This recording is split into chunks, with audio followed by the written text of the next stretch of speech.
Hello everyone. Question number 8 देखते हैं।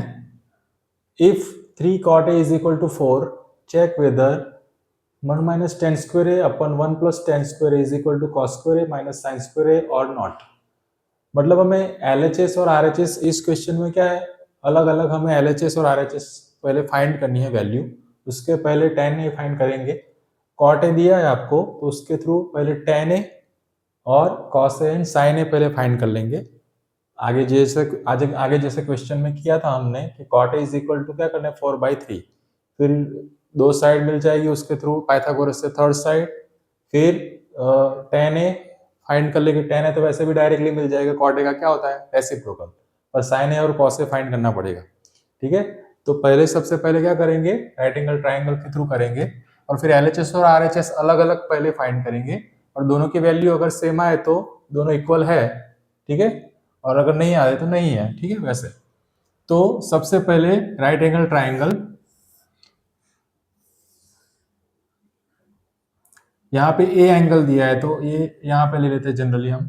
ठीक है, बी एंड सी, बी पे राइट एंगल। ठीक है, अब cot a is equal to 3 cot a is equal to 4, यानी मैंने बताया था cot a is 3 cot a is equal to 4, मतलब क्या होता है cot a is equal to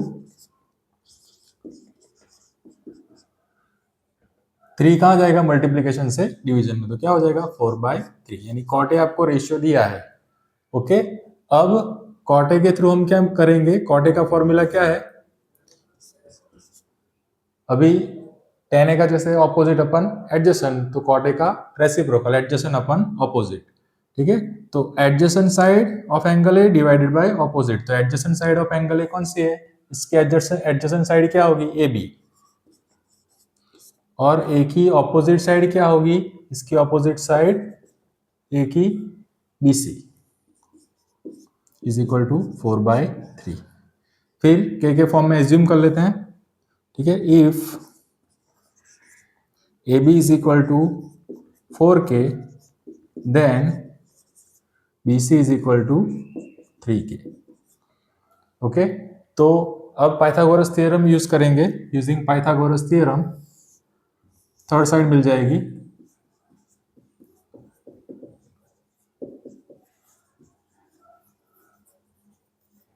Pythagoras theorem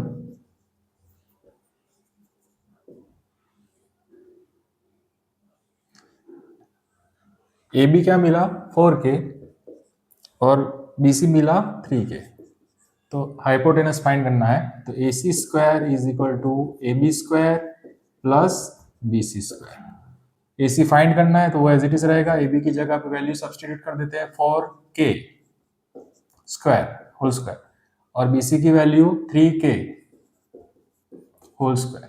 ठीक है, 4k होल स्क्वायर और 3k होल स्क्वायर, फोर दोनों का स्क्वायर होगा, 4 स्क्वायर 16 और ये k स्क्वायर, k का स्क्वायर k स्क्वायर, 3 का स्क्वायर 9, k का स्क्वायर k स्क्वायर, और 6 दोनों लाइक टर्म्स है k स्क्वायर वाली, तो 16 plus 9 25 k square like terms add होगी। ठीक है, तो ए सी स्क्वायर ये मिला, देयरफॉर ए सी क्या मिल जाएगा, स्क्वायर रूट करेंगे तो 25 का स्क्वायर रूट 5 और के स्क्वायर का स्क्वायर रूट के, square and square root cancel out हो जाएगा, इसलिए के बाहर निकल जाएगा। तो ए सी हमें क्या मिल गया 5k।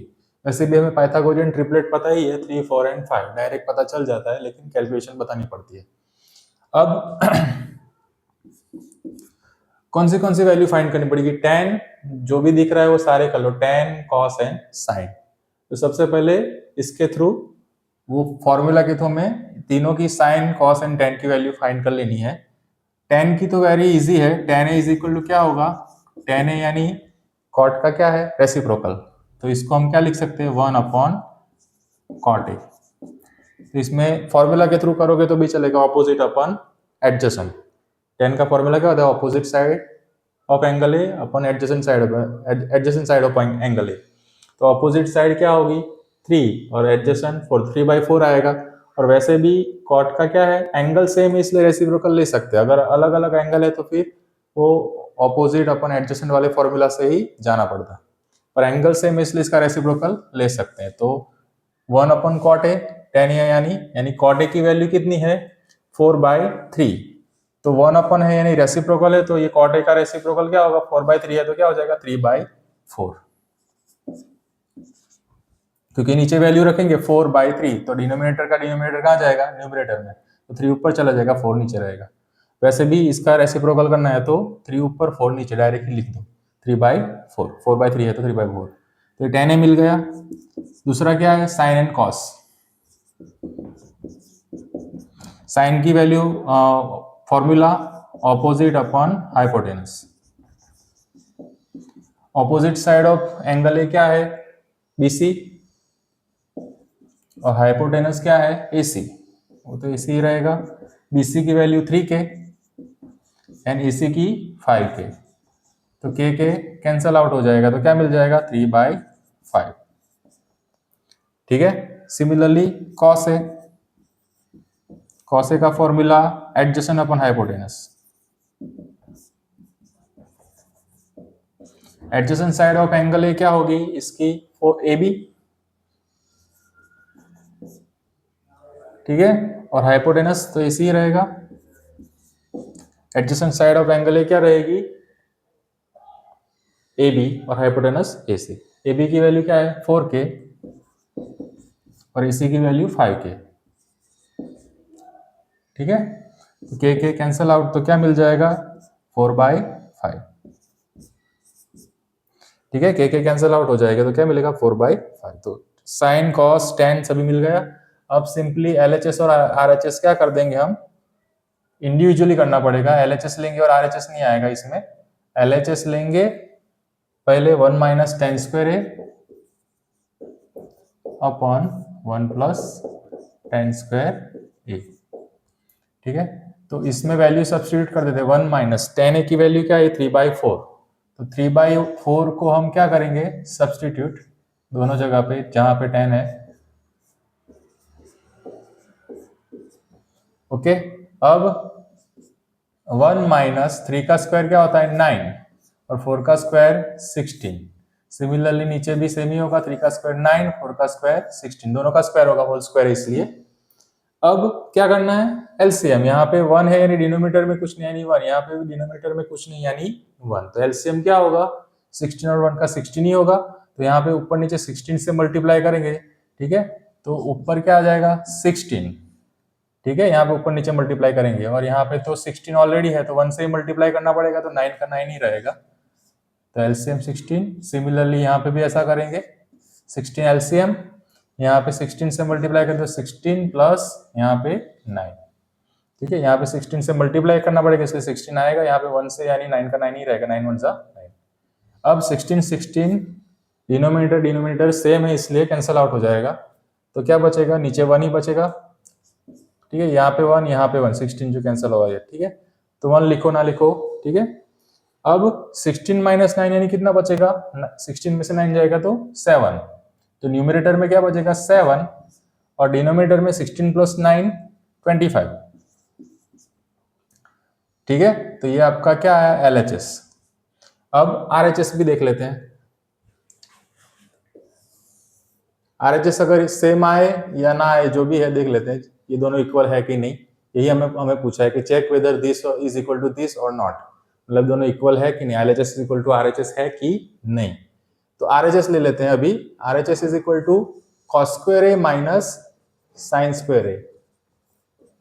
अब cos A की वैल्यू क्या है 4/5, तो 4/5 स्क्वायर है इसलिए होल स्क्वायर, माइनस साइन ए की वैल्यू 3/5 यानी 3 स्क्वायर है इसलिए 3/5 होल स्क्वायर, ओके। अब दोनों का स्क्वायर होगा, होल स्क्वायर इसलिए 4 का स्क्वायर 16, 5 का 25, सिमिलरली 3 का स्क्वायर 9, 5 का स्क्वायर 25। अभी देखो 25 डिनोमिनेटर अगर सेम हो तो एलसीएम वही आ जाता है 25, और डिनोमिनेटर सेम इसलिए किसी से मल्टीप्लाई करने की जरूरत नहीं, डायरेक्ट जो ऊपर वैल्यू है वही एडिशन सब्ट्रैक्शन जो भी है वही डायरेक्ट ही कर देना है, मतलब 16 का 16 ही रहेगा, बीच में माइनस में माइनस, 9 का 9, क्योंकि डिनोमिनेटर सेम है इसलिए, ठीक है। तो 16 - 9 करेगा तो कितना आएगा 7 और नीचे 25, तो देखो दोनों इक्वल आई 7/25। मतलब क्या लिखेंगे, therefore LHS is equal to RHS is true, है ना, ये दोनों क्या है, इक्वल है, इट इज करेक्ट। तो देयरफॉर करके लिख देना, therefore LHS is equal to RHS is true, मतलब इक्वल है दोनों, है ना, नहीं इज इक्वल और नॉट, तो क्या है, इक्वल है, मतलब this is true, LHS is equal to RHS। तो होप सो ये क्वेश्चन अच्छे से आपको समझ में आया हो। ठीक है, सभी क्वेश्चन में सेम ही प्रोसीजर करना होता है। ठीक है, जो रेशियो दिया है उसके अकॉर्डिंग तीसरी साइड पहले पाइथागोरस से फाइंड कर लो, के फॉर्म में एज्यूम कर लो, फिर पाइथागोरस, फिर जो क्वेश्चन में दिया है वो सारे रेशियो पहले फाइंड कर लो, tan cos sin पहले फाइंड कर लो, फिर जो पूछा है उसके हिसाब से सिंप्लीफाई करो। यहाँ पे इक्वल है कि नहीं पूछा था, इसलिए LHS RHS लिया। ठीक है, तो वैसे करके इसमें वैल्यू है तो आपको इसके बराबर ये डायरेक्ट RHS नहीं आएगा, वैल्यूज है इसलिए हमें वैल्यू फाइंड कर रहे हैं ना, ऐसे 7/25, इसलिए LHS लेंगे और फिर direct is equal to cos square minus sine square कैसे आ सकता है, नहीं आ सकता ना, क्योंकि वैल्यू है, वैल्यू सब्स्टिट्यूट कर रहे हैं, इसलिए अलग से ही करना पड़ेगा LHS एंड RHS।